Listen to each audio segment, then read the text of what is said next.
Vamos a hablar hoy acerca de las finanzas, así que mi invitación no es como algunas iglesias erróneamente cuando hablar de finanzas, inmediatamente le dicen a los miembros que coloquen sus manos en las billeteras y en las carteras.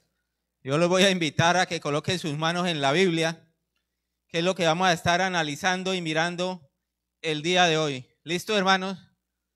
Vamos a aprender un poquito de educación financiera, una clase financiera bajo el título del mal manejo de las finanzas. Se cree que pocos cristianos aplican el cristianismo al tratarse de las finanzas. Escuche lo que acabo de decir muy atentamente. Se cree que pocos cristianos aplican el cristianismo al tratarse de las finanzas. ¿Por qué? Porque cuando hablamos de plata, como que cada uno coloca una barrera y yo aplico mi experiencia, yo aplico consejos de otros, enseñanzas que veo en internet, lo que a mí me ha funcionado de toda la vida, y es un error. Algunos aplican hasta mitos. ¿Qué es un mito? Un mito es un relato tradicional que narra cosas como si fueran reales. Entonces la gente acude a mitos para aplicar sus finanzas. Por ejemplo, los mitos se cree que nadie está a salvo de ellos. Es un rasgo propio de nosotros los seres humanos. Han sido a veces utilizados para responder muchos enigmas de la vida, ¿sí? Se instalan con facilidad en nuestras cabezas, pero bien difícil que es sacarlos de ahí. Asumimos esos dichos como verdades, ¿sí?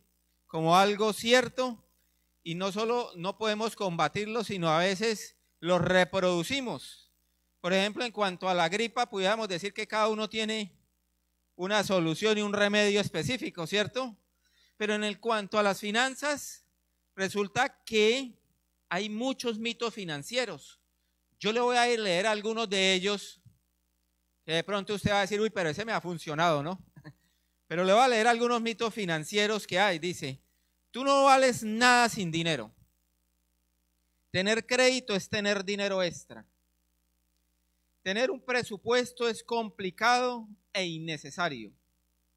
Necesito ganar más dinero para mejorar mis finanzas. No sirve de nada ahorrar poquito.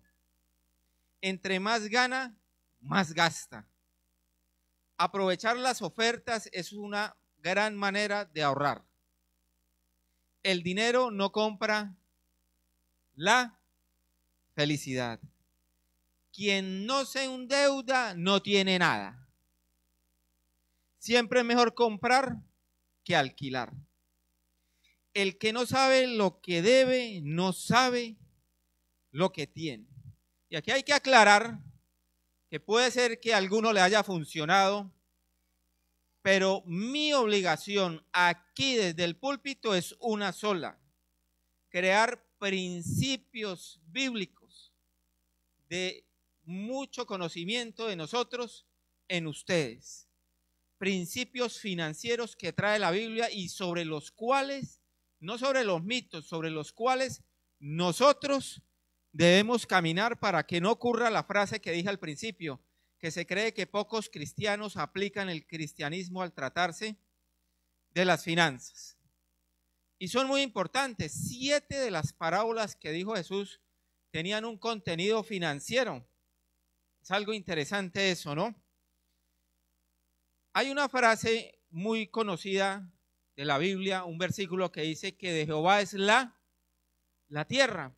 Y yo quiero, hermanos, ampliarle esa frase muchísimo más a usted para que entendamos quién es el dueño, amo y poseedor de todo cuanto existe.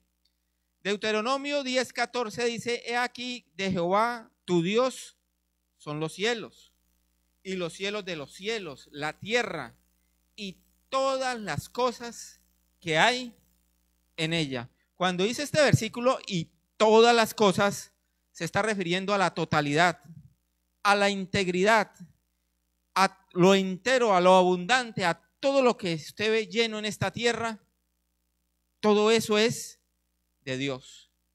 Éxodo 9:29 dice, para que sepas que de Jehová es la tierra. Se lo dijo Moisés al faraón en el momento en que enviaba las plagas y conmovía la naturaleza y caía el granizo y toda esa cuestión.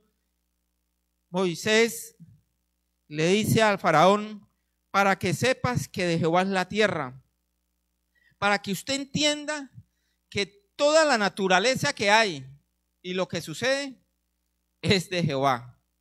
Job 41:11 dice, todo lo que hay debajo del cielo es mío.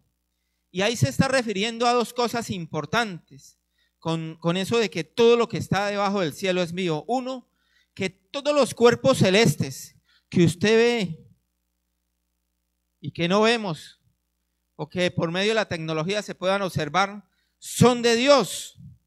Pero también todo lo que está en el firmamento es de Dios. Primera de Crónicas 29:11 dice, porque todas las cosas que están en los cielos y en la tierra son tuyas. Tuyo Jehová es el reino. Y cuando está diciendo tuyo de Jehová es el reino, está diciendo que los estados, que los gobiernos, que las naciones tienen un dueño y que el dueño es Dios. El Salmo 89:11 dice, tuyos son los cielos, tuya también la tierra, el mundo y su plenitud. Y ahí está hablando de la multitud de personas. Ageo 2:8 dice, mía es la plata, un versículo muy conocido, ¿no?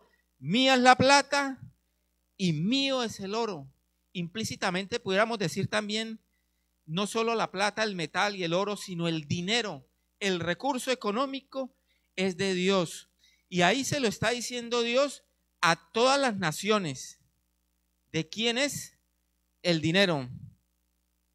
Por tanto, podemos encontrar dos conclusiones de esto, ¿sí?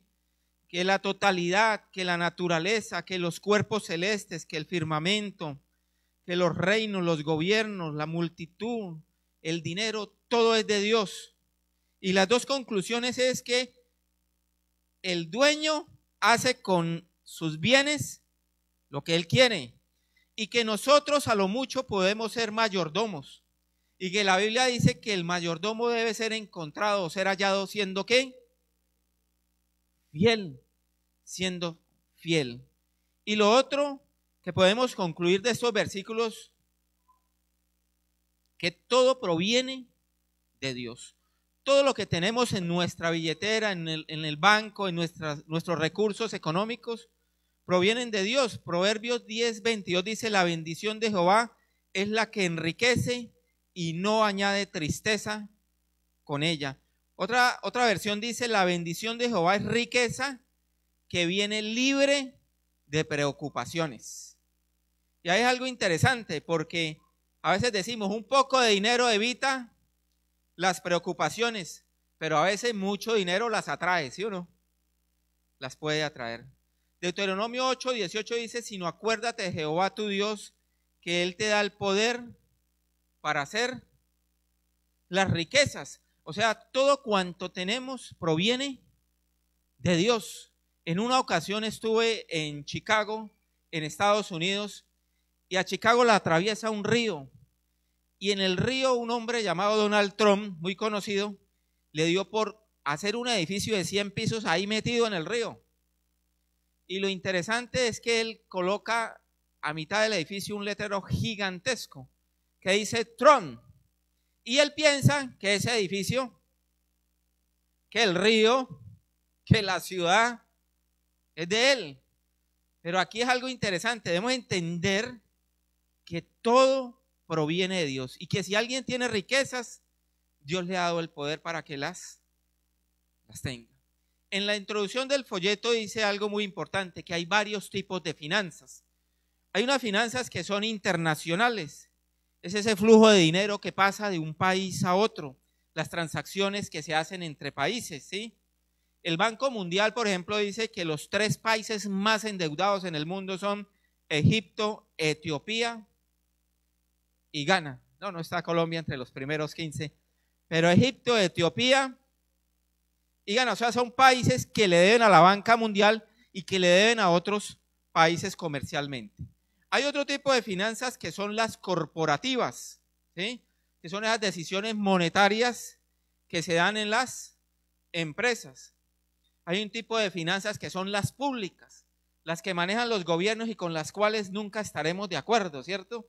Jamás estaremos de acuerdo porque siempre vamos a estar pensando por qué el gobierno le saca al rico para darle al pobre o por qué el gobierno le saca al que trabaja para darle al que no trabaja.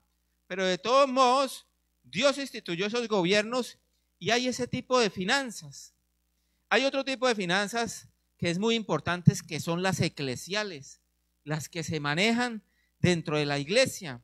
La Biblia dice que los administradores deben ser hallados fieles. Estos administradores utilizan una palabra muy interesante, la palabra economía, ¿sí? Y puede ser también interpretada como los tesoreros, que los tesoreros, los que manejan finanzas, deben ser hallados fieles.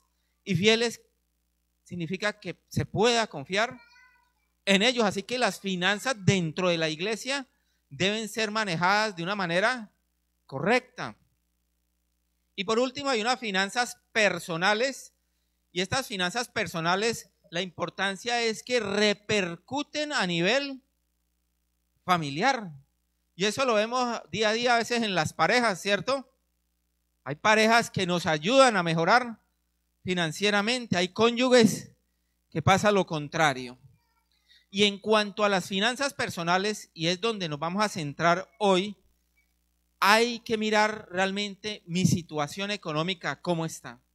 Hay un test que unos pastores lo crearon sobre la esclavitud financiera y es mirar un diagnóstico de cómo están mis finanzas. Yo le voy a decir a usted, hermanos, 10 preguntas y si usted le pasa, póngale checklist, vaya poniéndole un chulito y si no lo deja pasar en blanco.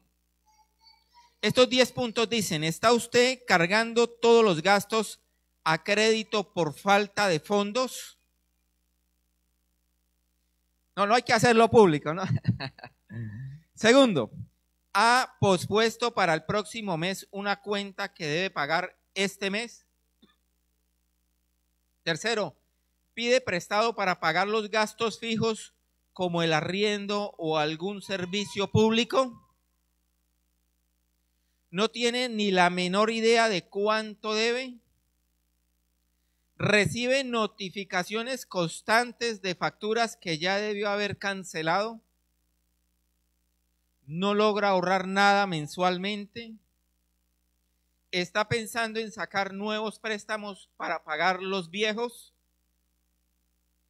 ¿Ha pensado en ser deshonesto por falta de dinero?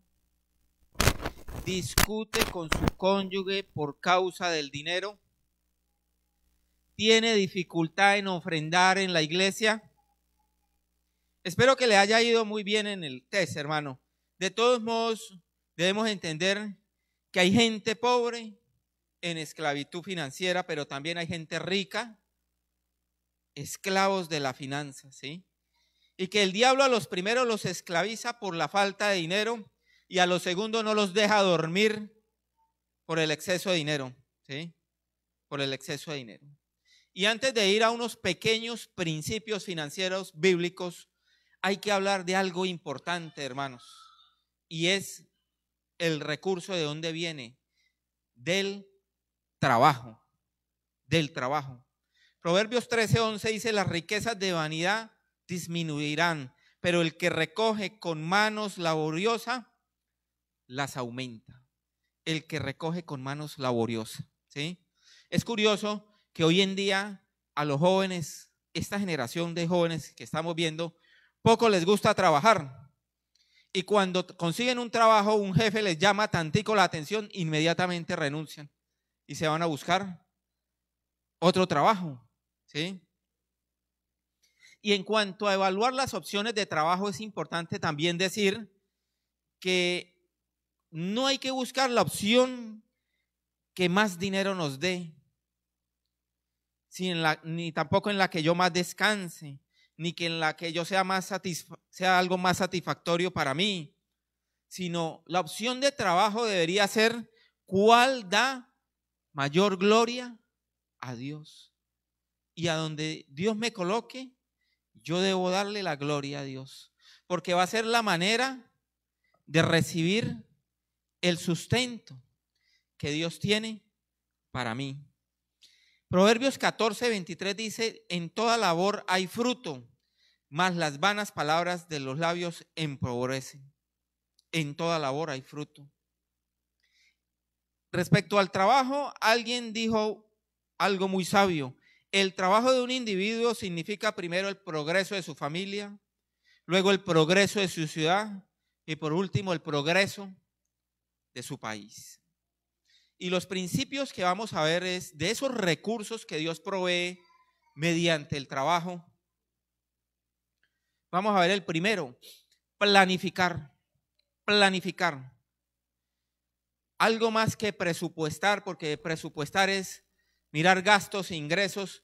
Planificar me lleva a mirar o a proyectar a futuro. A proyectar a futuro, ¿sí? Alguien dijo que el nervio más sensitivo que hay es en el cuerpo humano, es el que va desde la cabeza hasta la billetera. Y él tiene razón, porque si a usted le llega el recibo de luz por 50,000 pesos todos los meses y el siguiente mes le llega por 100,000 pesos, una vez le altera los nervios, ¿cierto? Pero ¿cuál es el problema? Que usted no planificó, porque usted debe entender que los recibos van subiendo mes a mes. Jesús dijo una pregunta muy interesante. Nuestro Señor Jesucristo dijo: ¿quién de vosotros, queriendo edificar una torre, no se sienta primero y calcula los gastos a ver si tiene lo que necesita para acabarla? Lucas capítulo 14, ¿sí? Y aunque el pasaje originalmente es orientado a conocer el alto costo de seguir a Jesús, el alto costo, implícitamente podemos decir de ahí que Jesús está diciendo que cualquier persona sensata planifica. Es más aún, el versículo implícitamente también dice otra cosa aparte de planificar. Volvámoslo a leer. La pregunta: ¿quién de vosotros, queriendo edificar una torre, no se sienta primero y calcula los gastos a ver si tiene lo que necesita para acabarla? Y donde quiero hacer en énfasis es donde dice a ver si tiene. En otras palabras, revisa un inventario si cuenta con los recursos, ¿cierto? Yo tengo, por decirlo así, la dicha de trabajar con el profesor que entrenó al medallista olímpico. Él es compañero de trabajo mío, el profesor Jairo, ¿sí? Y a él, cada vez que le preguntan por el tema del deporte y los logros que se consiguen, él siempre utiliza arrancando la primera palabra: esto es cuestión de planificación, porque hay que planificar cada segundo, cada minuto, cada hora, cada día, cada año, por 4 años, la vida de un deportista. Estando yo en una cena con él y en una ocasión y unos deportistas, yo nunca olvidaré que llegaron y trajeron la cena y al final llegó el postre y el profe de una vez cogió los postres y los hizo a un lado, porque inclusive eso hace parte del plan, que no se debe consumir alimentos con alto índice de azúcar, ¿sí? Pero Jesús lo que está diciendo es que si estas personas sensatas, ¿qué hacen? Planifican. ¿Por qué nosotros no debemos hacerlo? Si Él lo dice. Un versículo, pero bien importante acerca de la planificación, es Proverbios 27:23. Dice: sé diligente en conocer el estado de tus ovejas. Sé diligente en conocer el estado de tus ovejas y mira con cuidado por tus rebaños, porque las riquezas no duran para siempre. Y ese ser diligente nos dice que debemos tener esmero en tener cuidado con lo que tenemos. Proverbios 23:3 dice: con sabiduría se edifica la casa y con prudencia se afirmará. Escuche bien este versículo: con sabiduría se edifica la casa. Hay una traducción para ese versículo muy interesante en inglés es la Biblia Living Bible TLB. Y esta Biblia tiene este versículo de la siguiente manera: cualquier empresa está constituida con planeación sabia y se vuelve fuerte mediante el sentido común y da utilidades de manera maravillosa al mantenerse al día de los hechos. O sea, se planifica y se mantiene al día de lo que va sucediendo en la planificación. Y hay algo aquí muy importante, hay que tener cuidado porque lo correcto es planificar, pero lo incorrecto es tratar de enriquecerse rápidamente, ¿sí? Proverbios 28 dice: el hombre de verdad tendrá muchas bendiciones, mas el que se apresura a enriquecerse no será sin culpa. Muchos intentan enriquecerse rápidamente y caen presa de estafadores. Ahí por YouTube ve uno a cada rato y le pueden salir a ustedes anuncios, ¿cierto?, de que viva una vida sin trabajar. Míreme a mí, estoy en una playa, la playa más bonita del mundo, le sale, y el dinero está trabajando para mí, yo no tengo que hacer absolutamente nada. Tenga cuidado con eso, hermanos, tenga cuidado con esos. Mire que en cuanto a planificación hay un libro maravilloso que es el libro de Nehemías, cómo él planificó la reconstrucción de los muros de Jerusalén. Pero hay un capítulo que es netamente financiero ahí en Nehemías y es el capítulo número 5. Imagínense que en el capítulo 5 nos narra que el pueblo de Israel estaba en esclavitud financiera, esos judíos, por otros hermanos judíos. Los mismos hermanos judíos los tenían en esclavitud. Miremos un poquito el estado de las finanzas de ellos. Dice unos apartes del capítulo 5: hemos pedido prestado grano para comer y vivir. O sea, hemos pedido prestado para poder comer. Hemos empeñado nuestras tierras, viñas y casas para comprar grano. Nosotros dimos nuestros hijos y nuestras hijas a servidumbre, a esclavitud. Hemos tomado prestado dinero para el tributo del rey. Qué impresionante, ¿no? Para pagar los impuestos prestaban también dinero, ¿sí? Y Nehemías, que era un copero del gobernador, ¿sí?, que dirigió esta construcción maravillosa, en ese mismo capítulo dice dos frases financieras lapidarias, importantísimas, hermanos. Una dice: nunca requerí el pan del gobernador. Para aquellos que les gusta conseguir votos para las elecciones, para que ese político le dé un trabajo a algún familiar, ¿sí? Mire lo que dice: nunca requerí el pan del gobernador. Y la segunda frase tremenda de Nehemías fue: el Dios de los cielos, y eso fue lo que le dijo a los judíos, el Dios de los cielos nos prosperará. El Dios de los cielos, solo Él, ¿sí? Primer principio: planifique, ¿sí? Planifique. El segundo principio es: no se endeude, no se endeude. Se cree que en el mundo hay recursos económicos por 37 trillones de dólares. Se cree que en el mundo hay 37 trillones de dólares en dinero. Y se debe 281 trillones de dólares. O sea, se debe 7 y 8 veces más de lo que hay de dinero. Interesante, ¿no? Posiblemente uno le prestó a otro y ese le prestó al otro y ese le prestó al otro y el dinero sigue rodando. Pero la deuda es una cosa impresionante, ¿sí? Por ejemplo, aquí en Colombia hay 10.000 casas de empeño, ¿sí? Según el gremio de la industria, se llama FENACOVEN, quien agremia las casas de compra y venta, dice que el 20% de la población colombiana en la adultez acude a una casa de empeño, 20%. Según un informe financiero, dice, de esos laboratorios y esos observatorios que hay de finanzas en el país, dice que el 30% de lo que recibe un colombiano se va para pagar deudas. O sea, 30 pesitos de cada 100 pesos, el colombiano los utiliza para pagar deudas. Bien lo decía el pastor hace 8 días, que hay muchos conflictos en los hogares, pero uno de esos conflictos es los conflictos financieros.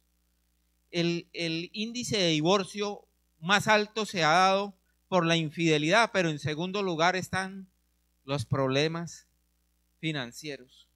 ¿Qué es lo que ha pasado? El Dios falso del crédito. ¿Qué sucede?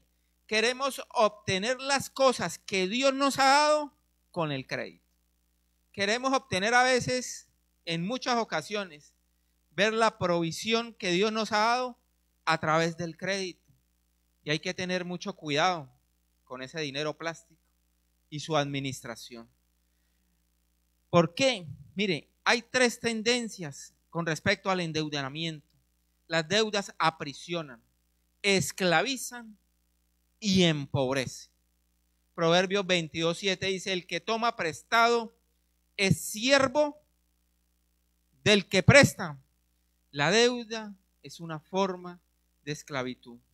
Hermanos, si usted está pasando por una deuda, reúnase con su familia, busquen de Dios, miren objetivamente sus deudas, anótenlas, tomen medidas drásticas, fijen metas para ir saliendo de esas deudas. ¿Sí? Díganle a su familia: saldremos de deudas en familia juntos, todos colaborando, ¿cierto? Órele a Dios, órele a Dios.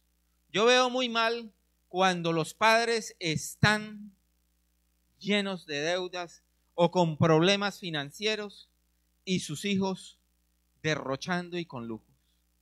Yo veo eso muy mal, muy mal. Un pastor dijo en una ocasión: el tener deudas es una cosa terrible. Estar bajo esclavitud financiera es algo devastador, pero gastar mucho más de lo que se gana es una verdadera locura. Y por ahí pueden ser que arrancan las deudas cuando gastamos más de lo que recibimos. Romanos 13 dice: no debáis a nadie nada, sino el amaros los unos a los otros. Una traducción más cercana al griego dice: a nadie estén debiendo nada. Otra traducción dice: que no os quede ninguna deuda sin pagar. Solo una, ¿cierto? Solo una. El que nos amemos los unos a los otros. Lo que quiere decir el versículo es que todas nuestras obligaciones financieras deben ser pagadas en los términos propuestos. El Salmo 37:21 dice: el impío toma prestado y no paga, ¿cierto? El impío toma prestado y no paga, ¿sí? Pero me gusta la continuación del Salmo, dice: mas el justo tiene misericordia. ¿Cuál es la posición del justo? Tiene misericordia y da. Tiene misericordia y da. Y a este tema de que no se endeude, al segundo punto, le vamos a agregar algo, un apéndice, ¿sí? No salga fiador, porque muchas deudas vienen por las fianzas. Proverbios 22 dice: no seas de aquellos que se comprometen, ni de los que salen por fiadores de deudas. La fianza realmente es lo que dice ahí, es un compromiso de pagar lo que otro no paga, ¿cierto? De pagar lo que otro no paga. Y si usted quiere salir fiador, es porque usted está consciente de que usted va a pagar ese dinero, si el otro no cancela, ¿cierto? Si el otro no cancela. Hermanos, Proverbios 17:18 dice: el hombre falto de entendimiento presta fianzas. El hombre falto de entendimiento presta fianzas. Proverbios 6, un versículo muy conocido, es muy interesante por todo el entramado que dice, ¿no? Hijo mío, si salieres fiador por tu amigo, si has empeñado tu palabra a un extraño, ni siquiera a alguien cercano, no, a un extraño, te has enlazado con las palabras de tu boca y has quedado preso en los dichos de tus labios, haz esto ahora, hijo mío, y líbrate, ya que has caído en la mano de tu prójimo. Ve y humíllate y asegúrate de tu amigo, no des sueño a tus ojos, ni a tus párpados adormecimiento. Escápate como gacela de la mano del cazador, y como ave de la mano del que arma lazos. ¿Por qué? Porque capítulos más adelante, La Biblia trae las consecuencias de las fianzas. Dice, quítale la ropa al que salió por fiador del extraño. Quítale la ropa al que salió por fiador del extraño. Pero el corazón pecaminoso nos hace decir, pero yo tengo que salir fiador, no es que es mi familiar, no es que es mi amigo, no es que tiene recursos económicos y yo sé que va a responder. Siempre en cuestiones financieras vamos a estar buscándole la salida, el camino, ¿cierto? Pero no es así. Debemos aplicar los principios tal y como están. Hace muchos años, pero bastantes años, cuando estaba bien joven, mi padre me dejó una enseñanza. Llegó un familiar con dinero, con riquezas, a pedirle el favor que saliera fiador, que colocara la casa por fianza. Y nunca olvidaré yo de pequeño oír esa charla y mi padre decirle, no puedo, porque no tengo sino una sola casa. Si tuviera 2 casas o 3 casas, yo sería fiador suyo, porque perdería una y continuaría con otra. Pero como no tengo sino una casa y no quiero dejar desprovista a mi familia, no puedo salir fiador. Claro, el familiar dijo, pero yo tengo muchos recursos económicos, ¿cierto? Muchos recursos económicos. Años más tarde, ese familiar cayó en bancarrota, ¿sí? Y yo entendí ahí lo del proverbio, ¿cierto? Que es una persona entendida el que no sale de fiador. Otro principio, ahorrar, ahorrar. Tan conocido, ¿cierto? Y para entender el principio de ahorrar, usted debe entender lo siguiente. Cuando usted vaya a comprar algo, ¿usted compra porque lo desea o porque lo necesita? Esa es la pregunta importante que deberíamos hacernos en nuestra mente antes de salir, antes de comprar un artículo. ¿Lo deseo o realmente lo necesito? Alguien creó un acróstico bien interesante. Generalmente cuando a uno le va mal en los negocios le dicen a uno, uy, le dieron en la nuca. Y alguien cogió la palabra nuca y hizo un acróstico. Para que antes de comprar algún artículo usted pensara en la palabra nuca y no le den en la nuca. La N, pregúntese, ¿es necesario? La U, ¿es útil? La C, ¿es cómodo para mi bolsillo? La A, ¿es ahorrativo el producto? Entonces ya sabe, hermanos, para que no le den en la nuca, piense, pero si no se memoriza el acróstico, porque seguramente va a llegar a la casa y va a decir cómo fue que dijo el hermano, ¿era el hombro o qué era la? Entonces es muy sencillo, cada vez que vaya a comprar, piense, lo deseo, es un deseo. El pastor hablaba de la codicia hace 8 días y decía que la codicia era un deseo, pero la codicia es un deseo vehemente, demasiado fuerte. Entonces usted tiene que decir, ¿lo deseo o realmente lo necesito? Porque el comercio le va a decir a usted lo siguiente, cómprese algo más moderno, cómprese algo más grande. ¿Por qué no se compra algo más llamativo? ¿Por qué no se compra algo más lujoso? ¿Por qué no compra lo último en la moda? ¿Sí? ¿Por qué no compra el último modelo? Eso es lo que le va a decir el comercio. Y le va a decir las razones por qué usted debe comprarse eso. Porque usted se lo merece. Porque usted se lo ha ganado. Porque usted lo necesita y usted no estará contento hasta que lo tenga en sus manos. No estará contento. Y ahí nos permite esa frase recordar lo que dice Primera de Timoteo 6:8. Así que teniendo sustento y abrigo, estemos contentos con esto. Entonces esos deseos es descontento, lo cual es un pecado, ¿sí? Es un pecado que debemos confesar, ¿sí? El comprar cosas para presumir, ¿sí? Eso es importante porque nos va a impedir esos deseos el ahorrar, ¿sí? Reflexione un poquito, hermano, en Mateo 6:21 dice, porque donde esté vuestro tesoro, allí estará vuestro corazón. En lo que gasta usted el dinero, eso es lo que usted ama y usted quiere. ¿En qué ha gastado usted el dinero este año? ¿Sí? Allí está su corazón, ¿sí? Y el ahorro es importante. El material nos dice que el no ahorrar conlleva primero a la pobreza. Proverbios 21:5 dice, los pensamientos del diligente ciertamente tienden a la abundancia, mas todo el que se apresura alocadamente de cierto va a la pobreza. Se ahorra no pensando en comprar un lujo el día de mañana. Mire, hermano, se ahorra pensando en que de pronto vaya a haber alguna necesidad futura. El no ahorrar conlleva la insensatez. Proverbios 21:20 dice, tesoro precioso y aceite hay en la casa del sabio, mas el hombre insensato todo lo disipa, todo lo malgasta. El no ahorrar conlleva al despilfarro. Proverbios 21:17 dice, hombre necesitado será el que ama el deleite, y el que ama el vino y los ungüentos no se enriquecerá. ¿Sí? El despilfarro. Hay un fenómeno muy interesante que se llama la pobreza oculta o la pobreza vergonzante. Se llama también hambre en el estrato 6.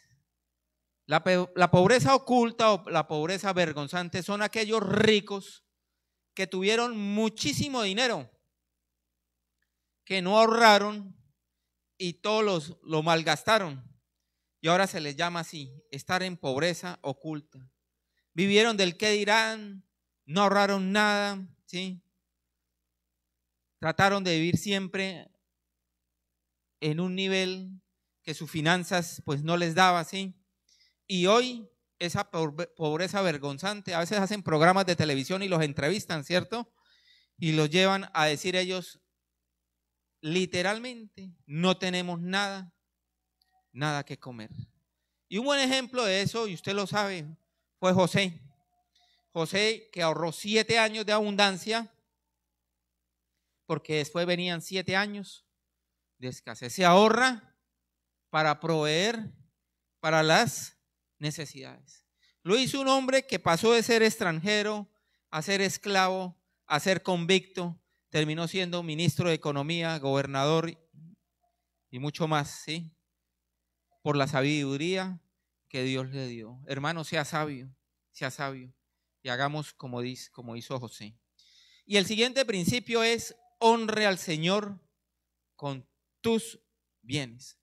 Un versículo muy conocido dice Proverbios 9:3-9-10, honra a Jehová con tus bienes y con las primicias de tus frutos, y serán llenos tus graneros con abundancia, y tus lagares rebosarán de mosto. Hay un libro de historia que dice que había una tradición judía que el judío que era generoso se le pronosticaba eso, graneros desbordantes y lagares rebosando con mosto. Lagares, lugares donde se pisaba la uva, una producción importante en esa época, eran dados para aquel que era generoso. Lo que quiero decirles, hermanos, es que la perspectiva bíblica de las posesiones nos exige que las usemos para honrar a Dios. El principio de este versículo es muy sencillo: dar a Dios lo primero y lo mejor. Dar a Dios lo primero y lo mejor. Aquí en el mundo habitó hace como 200 años un geógrafo y un explorador, alguien que descubrió muchas cosas en el planeta Tierra. Se llamaba David Livingstone. Él era cristiano y él dejó una frase muy interesante. Dice: deberíamos determinarnos el no considerar como nuestro nada de lo que poseemos, excepto en relación al reino de Dios. En otras palabras, él lo que quiso decir es: lo que tenemos no es nuestro, y si algo consideramos como nuestro es para colocarlo al servicio de Dios. Hace 3 años participé en un concurso a nivel mundial con un proyecto, y el concurso daba como premio $1 millón, y salí elegido como finalista, como nominado. Entre los finalistas del premio para ganarse $1.000.000. Debo advertir que no me lo gané, ¿no? Pero inmediatamente cuando uno está en la final, uno piensa, ¿qué haría con $1.000.000? Y eso es un pensamiento pecaminoso, erróneo, porque el pensamiento es no qué haría con $1.000.000, ni qué haría si Dios me aumenta el salario, y qué haría si me gano una rifa, y qué me haría si tuviera un trabajo con un mejor sueldo. Eso no. El punto es, ¿qué estoy haciendo con las finanzas que tengo? ¿Cuándo? Ahora ya. Ese es el punto importante. ¿Por qué? Mire lo que encontré, un versículo interesantísimo, dice Eclesiastés 5:11, cuando aumentan los bienes, también aumentan los que los consumen. Bien interesante, ¿no? Hermanos, de lo que tenemos ahora y esa capacidad que Dios nos da es para dar a la iglesia, es para ayudar a los hermanos en la iglesia, es para proveer para la familia y no ser peor que un incrédulo, es para dar al pobre, al necesitado. Hermanos, los principios son muy corticos, muy sencillos, pero tristemente muy poco aplicados. Trabaje, planifique, no se endeude, no sea fiador, ahorre, honre al Señor con sus bienes. Proverbios 15:16 dice, mejor es lo poco con el temor de Jehová que el gran tesoro donde hay turbación. Otra versión del mismo versículo dice, más vale el pobre y honrar al Señor que ser rico y vivir angustiado. Proverbios 23 dice, has de poner tus ojos en las riquezas siendo ningunas, no te afanes por hacerte rico, sé prudente y desiste. Mi invitación es esta, hermanos. Está bien y es lo correcto aplicar principios bíblicos a las finanzas, pero hay unas riquezas que son más importantes y mayores, y son las siguientes, las que nos expresa Efesios 1, por ejemplo, las bendiciones espirituales, que nos bendijo con toda bendición espiritual. Ahí mismo en Efesios 1 dice las riquezas de su gracia, las riquezas de la gloria de su herencia en los santos. Hermanos, un creyente en la tierra es buen mayordomo de lo que Dios le da, pero su objetivo está colocado espiritualmente en el cielo y no aquí en la tierra. Un versículo que me gusta muchísimo dice 2 Corintios 4:18, no mirando nosotros las cosas que se ven, sino las que no se ven.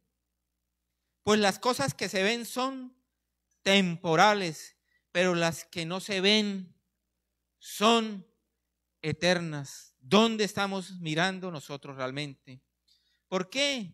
Porque el mundo mira equivocadamente. Si ven a alguien próspero, dicen ese está bien con Dios. Si ven a alguien pobre, dicen este está mal con Dios. La piedad es lo que debería ser el estándar para mirar a una persona. ¿Qué tan santos somos?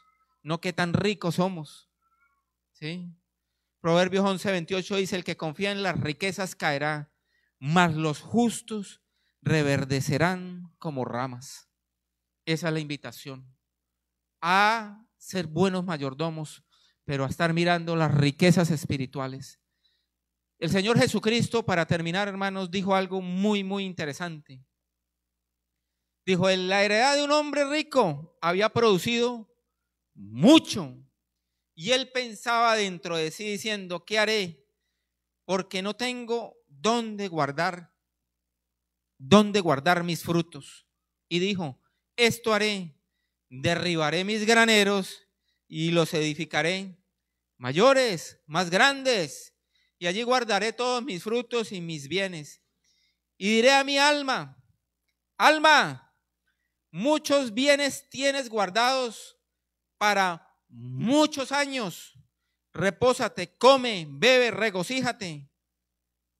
Pero Dios le dijo, necio, esta noche vienen a pedirte tu alma, y lo que has provisto, ¿de quién será? Así es el que hace para sí tesoro y no es rico para con Dios. Debemos ser ricos para con Dios. Hermano, examine su vida espiritual con respecto a las finanzas. Porque usted puede ser que tenga recursos, venir aquí cada 8 días y aún no ser creyente, y aún no tener las riquezas espirituales, y aún no tener la salvación y la vida eterna. El llamado debe ser uno solo, hermanos. Coloque su confianza es en Cristo, el que da salvación y vida eterna. Arrepiéntase de sus pecados, porque Dios manda a todos los hombres en todos los lugares del mundo que se arrepientan de sus pecados.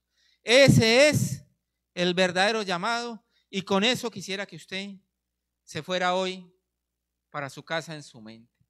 Soy rico para con Dios, he sido rico para con Dios. Colóquese de pie y oremos, hermanos. Padre Santo, hoy oramos como dice el Proverbios: no me des pobreza ni riqueza, manténme del pan necesario, no sea que me sacie y te niegue y diga ¿quién es Jehová? O que siendo pobre hurte y blasfeme el nombre de Dios. Oh Señor, manténme del pan necesario, y que por favor, Señor, esté la mirada en el cielo y no en la tierra, Señor, en las cosas espirituales. Enséñanos, Dios, a hacer tesoros en el cielo, donde ni la polilla ni el orín corrompe, y donde ladrones ni minan ni hurtan, Señor, donde está asegurado realmente nuestro tesoro, Señor. Ayúdanos a trabajar con diligencia, a planificar bajo tu dirección. Ayúdanos a no endeudarnos y a no ser fiadores, Señor. Ayúdanos a ser ahorradores, pero por sobre todo, enséñanos, Señor, a honrarte con las finanzas, a honrarte a ti, Señor. Bien lo dijo Job, el libro de Job, cuando lo describe ahí: desnudo salí del vientre de mi madre y desnudo volveré allá. Jehová dio, Jehová quitó. Y no dependiendo de la situación económica en que esté, siempre debo decir: sea el nombre de Jehová bendito, Señor. Que la gloria, la honra, la adoración sea siempre para ti. Permíteme, Señor, ser hallado fiel. Te lo pedimos en Cristo Jesús. Amén.